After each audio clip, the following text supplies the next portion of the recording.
Assalamualaikum warahmatullahi wabarakatuh. Perkenalkan, nama saya Serina Damua, NIM 105271117721, kelas 5B, jurusan Komunikasi dan Penyiaran Islam, Fakultas Agama Islam. Baiklah, pada kesempatan kali ini saya akan memaparkan materi saya yang berjudul Strategi Dakwah dalam Lintas Budaya. Sesuai judul di video kali ini, saya akan menjelaskan strategi dakwah dalam lintas budaya. Sebelum menuju ke strategi, kita harus tahu terlebih dahulu apa itu strategi dakwah lintas budaya. Strategi lintas budaya merupakan perencanaan yang berisi rangkaian kegiatan-kegiatan yang didesain untuk mencapai tujuan dakwah tertentu. Dalam hal ini ada dua hal yang perlu kita ketahui, yaitu yang pertama, strategi merupakan rencana. Jadi strategi adalah rangkaian kegiatan dakwah dan proses penyusunan rencana kerja sebelum melakukan suatu tindakan. Dan yang kedua, strategi disusun untuk mencapai tujuan tertentu, yang artinya sebelum menentukan suatu strategi perlu merumuskan suatu tujuan yang jelas serta dapat diukur keberhasilannya, karena arah dari semua keputusan penyusunan strategi adalah dapat mencapai suatu tujuan tersebut. Sekarang kita membahas tentang strategi berdakwah dalam lintas budaya. Strategi berdakwah dalam lintas budaya dibagi menjadi 3, yaitu yang pertama, mengenal tempat. Kita harus mengenal tempat, bagaimana situasinya, bagaimana kondisinya, dan bagaimana keadaan tempat tersebut. Jadi sebelum kita melakukan dakwah, kita harus melakukan survei terlebih dahulu, bagaimana keadaan daerah tersebut, bagaimana kulturnya, dan bagaimana situasinya. Dan yang kedua, kondisi masyarakat. Setelah kita mengenal tempat, kita juga harus mengerti kondisi masyarakat tersebut.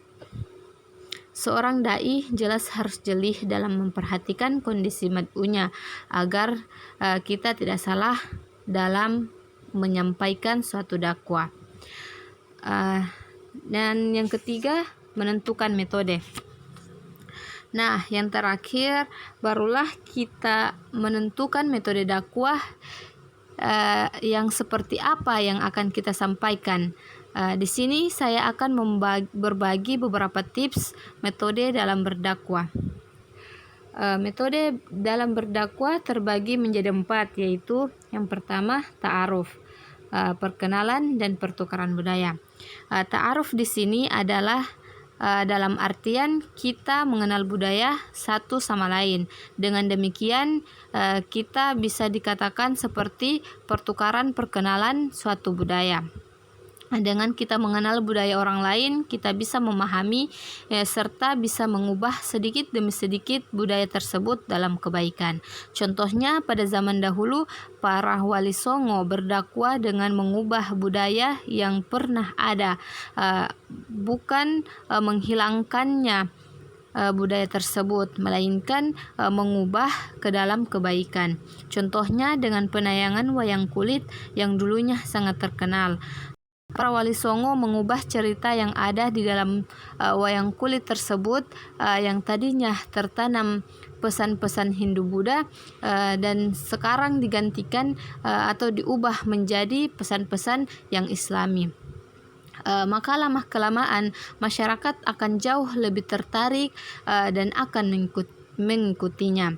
Yang kedua, ta'awun 'alal birri, saling menolong dalam kebaikan. Dengan sering kita menolong orang lain, kita sering berbaik kepada orang lain di dunia, maka orang lain akan timbal balik berbuat baik kepada kita. Dengan demikian orang akan tertarik dan akan semakin dekat dengan kita. Jadi akan jauh lebih mudah kita memperkenalkan agama kita kepada mereka. Dan yang ketiga, tasamuh, bertoleransi. Jadi kita jangan saling menghina, saling menjatuhkan satu sama lain. Akan tetapi yang harus kita lakukan yaitu kita harus menghargai orang tersebut. Kita harus saling mengasihi, menyayangi, karena dengan kita bertoleransi maka orang tersebut pun akan menghargai kita. Yang keempat, lakum dinukum waliyadin, yang artinya kita harus sepakat dalam perbedaan keyakinan atau pemikiran. Kita jangan sampai memaksakan kehendak, karena pemikiran itu tidak bisa dipaksakan, dan berdakwah juga tidak bisa dipaksakan. Agama Islam pun tidak mengajarkan kita untuk memaksa, akan tetapi kita harus bujuk, berdakwah dengan ikhlas kepada mereka. Mungkin hanya itu yang bisa saya sampaikan. Kurang dan lebihnya mohon dimaafkan. Billahi taufik wal hidayah. Wassalamualaikum warahmatullahi wabarakatuh.